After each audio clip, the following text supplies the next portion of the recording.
लीजिए सुनिए मुंशी प्रेमचंद के लिखे कथा संग्रह मानसरोवर 6 की कहानी धोखा। मेरी यानी समीर गोस्वामी की आवाज में। सती कुंड में खिले हुए कमल वसंत के धीमे धीमे झोंकों से लहरा रहे थे और प्रातःकाल की मंद मंद सुनहरी किरणें उनसे मिल मिलकर मुस्कुराती थी। राजकुमारी प्रभा कुंड के किनारे हरी हरी घास पर खड़ी सुंदर पक्षियों का कलरव सुन रही थी। उसका कनकवर्ण तन इन्हीं फूलों की भांति दमक रहा था, मानो प्रभात की साक्षात सौम्य मूर्ति है जो भगवान अंशुमाली के किरण करों द्वारा निर्मित हुई थी। प्रभा ने मौलसिरी के वृक्ष पर बैठी हुई एक श्यामा की ओर देखकर कहा, मेरा जी चाहता है कि मैं भी एक चिड़िया होती। उसकी सहेली उमा ने मुस्कुराकर पूछा, क्यों? प्रभा ने कुंड की ओर ताकते हुए उत्तर दिया, वृक्ष की हरी भरी डालियों पर बैठी हुई चहचहाती मेरे कलरव से सारा बाग गूंज उठता। उमा ने छेड़कर कहा, नौगढ़ की रानी ऐसी कितनी पक्षियों का गाना जब चाहे सुन सकती है। प्रभा ने संकुचित होकर कहा, मुझे नौगढ़ की रानी बनने की अभिलाषा नहीं है। मेरे लिए किसी नदी का सुनसान किनारा चाहिए, एक वीणा और ऐसे ही सुंदर सुहावने पक्षियों के संगीत की मधुर ध्वनि में मेरे लिए सारे संसार का ऐश्वर्य भरा हुआ है। प्रभा का संगीत पर अपरिमित प्रेम था। वो बहुधा ऐसे ही सुख स्वप्न देखा करती थी। उमा उत्तर देना ही चाहती थी कि इतने में बाहर से किसी के गाने की आवाज आई, कर गए थोड़े दिन की प्रीत।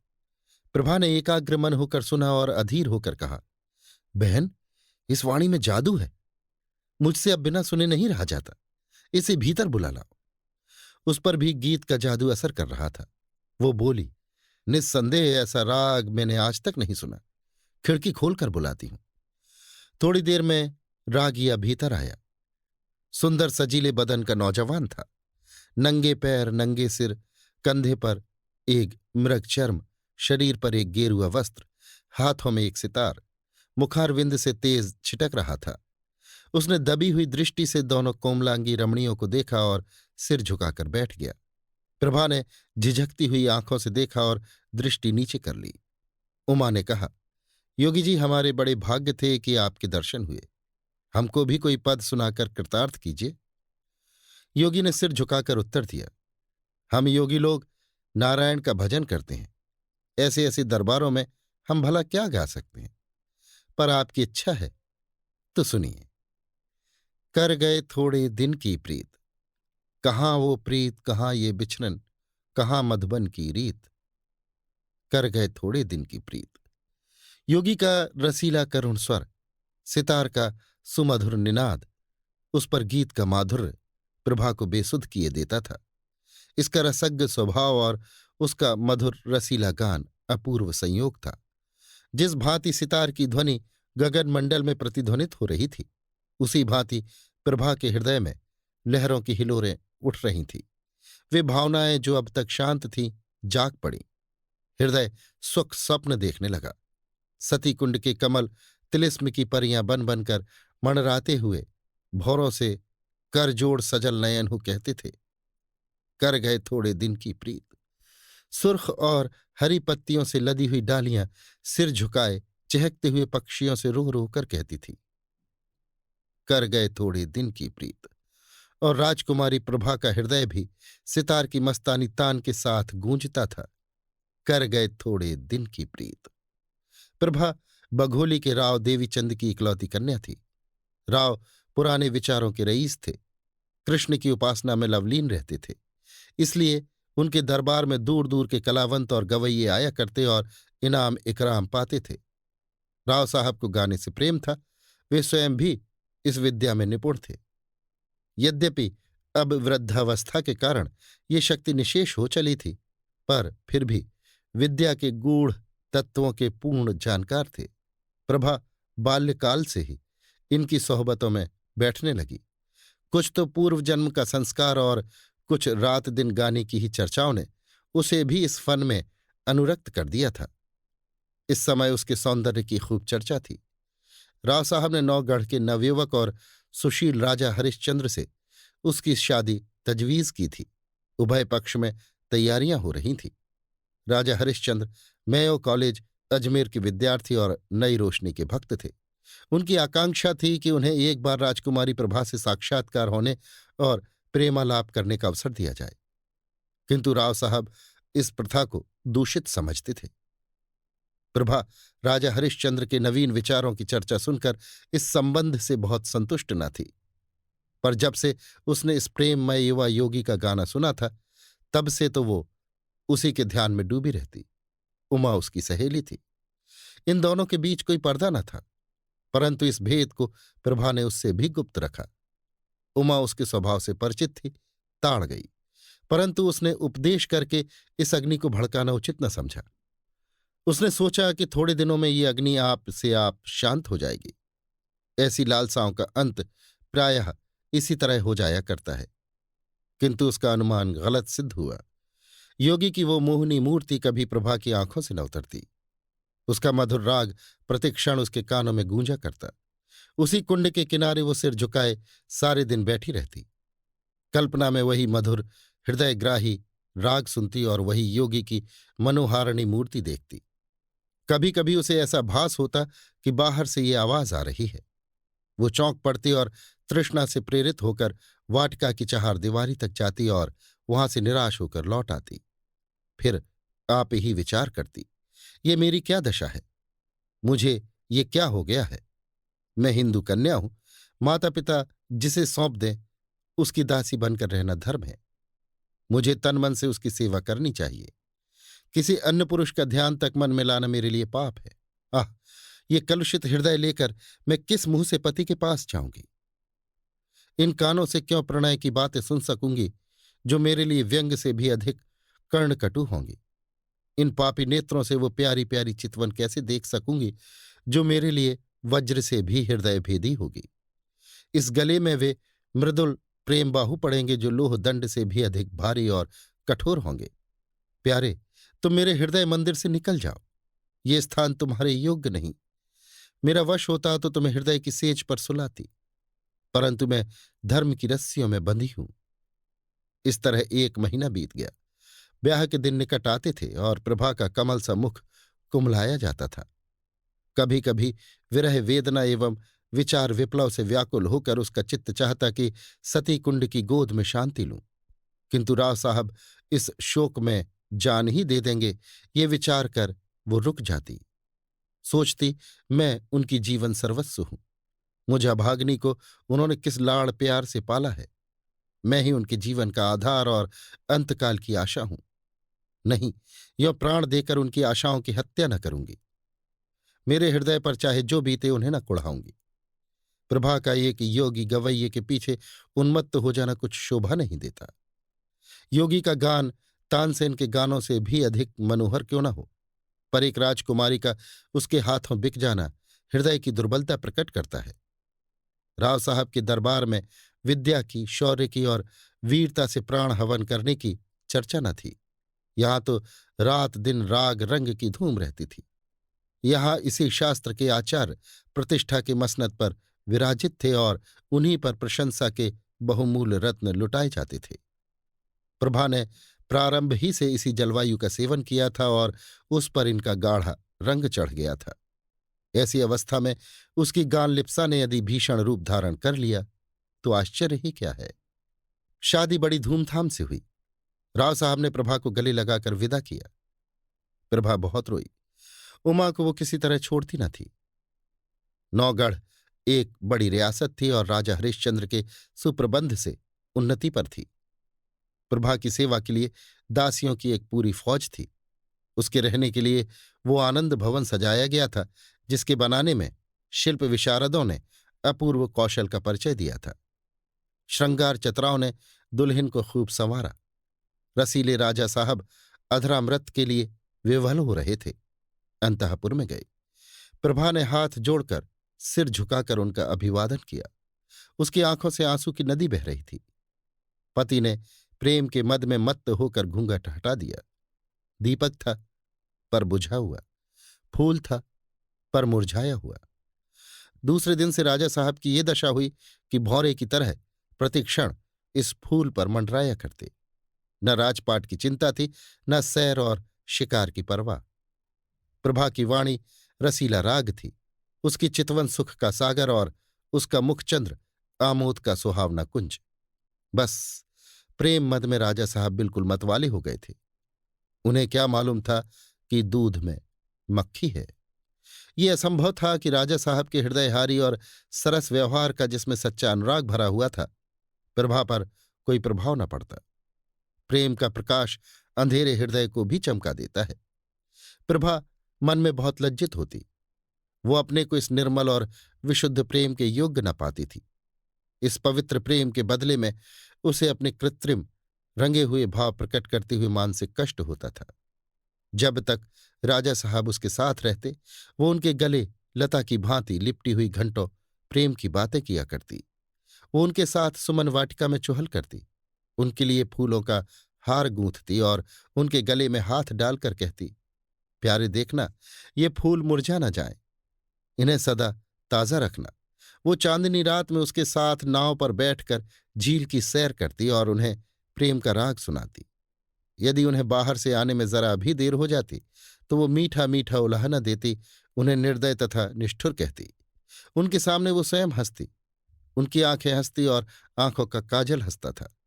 किंतु आह, जब वो अकेली होती, उसका चंचल चित्त उड़कर उसी कुंड के तट पर जा पहुंचता। कुंड का वो नीला नीला पानी, उस पर तैरते हुए कमल और मौलसिरे की वृक्ष पंक्तियों का सुंदर दृश्य आंखों के सामने आ जाता। उमा मुस्कुराती और नजाकत से लचकती हुई आ पहुंचती।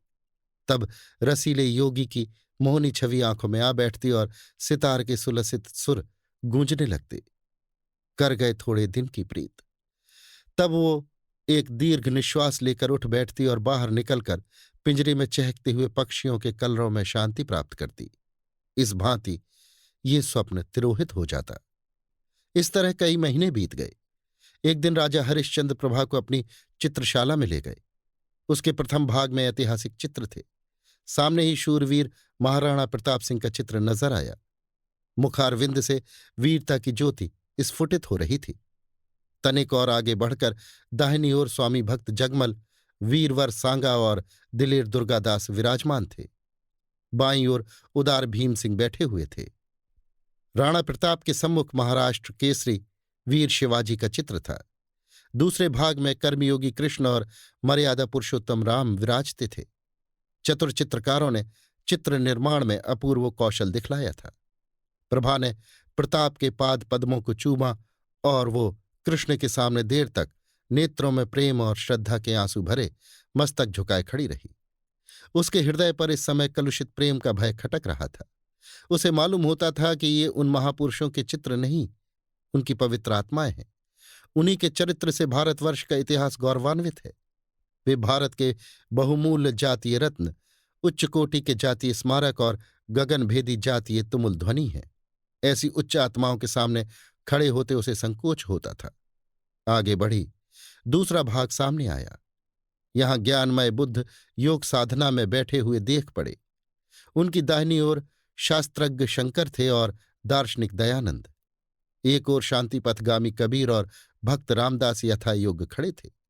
एक दीवार पर गुरु गोविंद अपने देश और जाति पर बलि चढ़ने वाले दोनों बच्चों के साथ विराजमान थे। दूसरी दीवार पर वेदांत की ज्योति फैलाने वाले स्वामी रामतीर्थ और विवेकानंद विराजमान थे। चित्रकारों की योग्यता एक एक अवयव से टपकती थी। प्रभा ने इनके चरणों पर मस्तक टेका। वो उनके सामने सिर न उठा सकी। उसे अनुभव होता था कि उनकी दिव्य आंखें उसके दूषित हृदय में चुभी जाती हैं। इसके बाद तीसरा भाग आया। ये प्रतिभाशाली कवियों की सभा थी।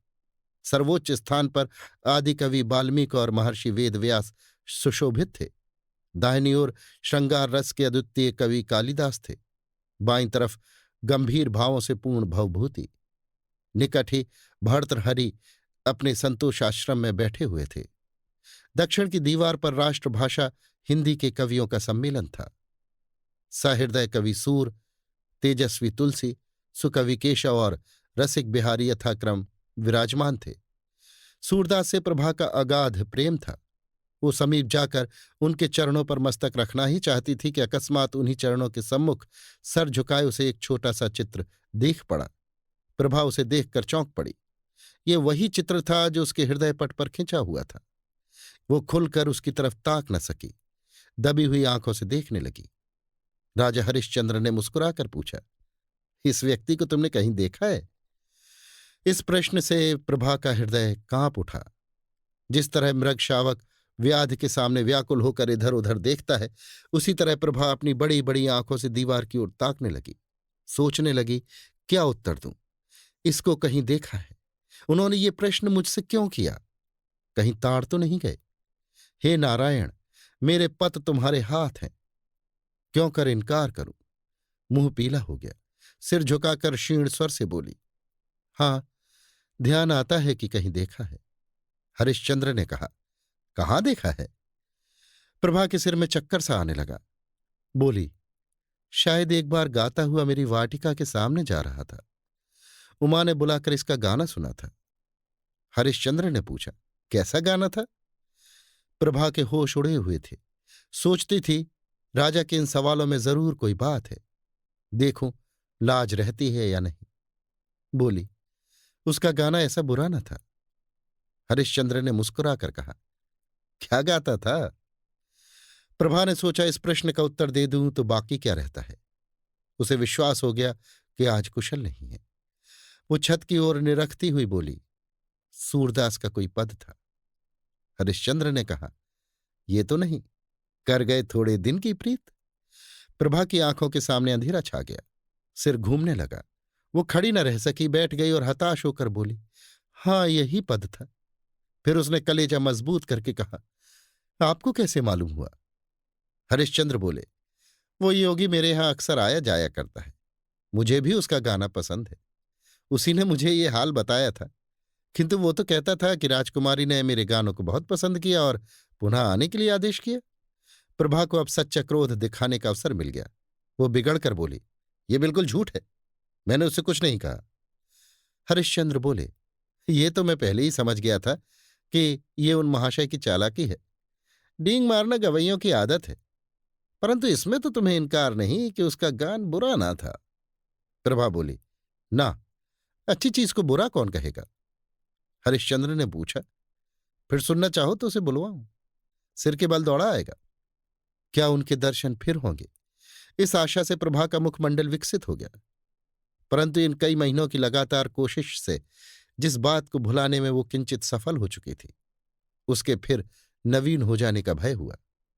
बोली, इस समय गाना सुनने को मेरा जी नहीं चाहता। राजा ने कहा, ये मैं न मानूंगा कि तुम और गाना नहीं सुनना चाहती।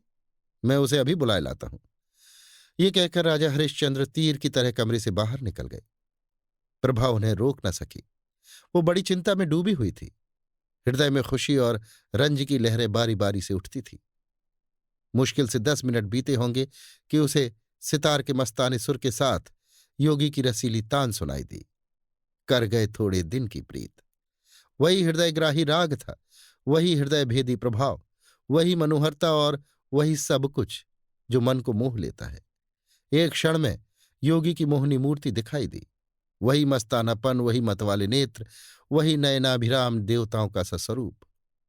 मुखमंडल पर मंद मंद मुस्कान थी। प्रभा ने उसकी तरफ सहमी हुई आंखों से देखा। एकाएक उसका हृदय उछल पड़ा। उसकी आंखों के आगे से एक पर्दा हट गया।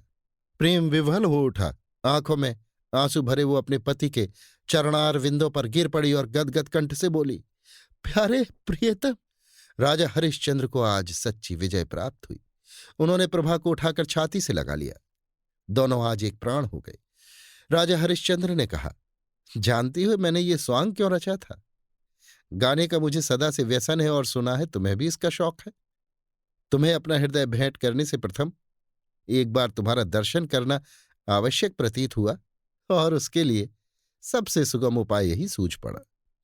प्रभा ने अनुराग से देखकर कहा, योगी बनकर तुमने जो कुछ पा लिया वो राजा रहकर कदापि न पा सकते। अब तुम मेरे पति हो और प्रियतम भी हो, पर तुमने मुझे बड़ा धोखा दिया और मेरी आत्मा को कलंकित किया। इसका उत्तरदाता कौन होगा? अभी आप सुन रहे थे मुंशी प्रेमचंद के लिखे कथा संग्रह मानसरोवर 6 की कहानी धोखा, मेरी यानी समीर गोस्वामी की आवाज में।